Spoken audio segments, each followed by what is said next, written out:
गावच्या जत्रेमध्ये गेलो हवा करायला लोक चष्मा घालून आणि तो चष्मा सुद्धा कोणतरी हिसकून घातला भाऊ.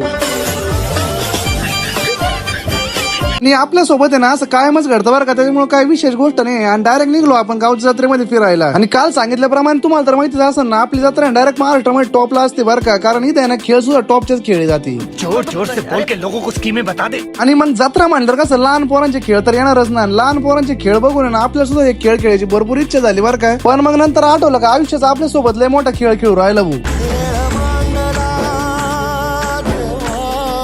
आणि शेवटी आयुष्याचा खेळता हारलो या खेळता हारलो. मग काय डायरेक्ट जत्रेमध्ये फिरायचा निर्णय घेतला आपण सगळ्यांनी. डायरेक्ट जत्रेमध्ये निघलो आणि जत्रेमध्ये एका मागे एक आहे ना आपले सगळे जोडीदार भेटले बरं का. सगळ्यांसोबत आहे ना आपण मस्त पैकी व्हिडिओ वगैरे काढून घेतले. आणि कायम शांत शांत राहणार आपलं गाव आहे ना आज असं एकदम भरभरून दिसत होतं बरं का. आणि एकदम मजा वाटत होती जत्रेमध्ये फिरायला सुद्धा. आपल्या गावची ना प्रॉपर तुम्ही ना गर्दी बघून घ्या बरं का एकदा. कसं आहे मग विषय गर्दी होणारच नाही. कार्यगावचा विषय डायरेक्ट टॉपलाच राहतो कायम. आणि मग लई मोकळं हिंडायला सुद्धा काय बरोबर वाटणार बरं का. म्हणूनच आपण आहे ना काहीतरी खरेदी करायचं ठरवून घेतलं ना. आपल्या भावाने बघा काय खरेदी केली आज.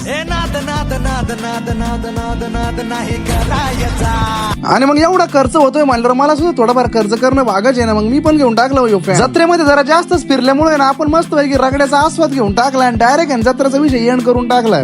भाई ये तो शुरू होते ही खत्म हो गया यार.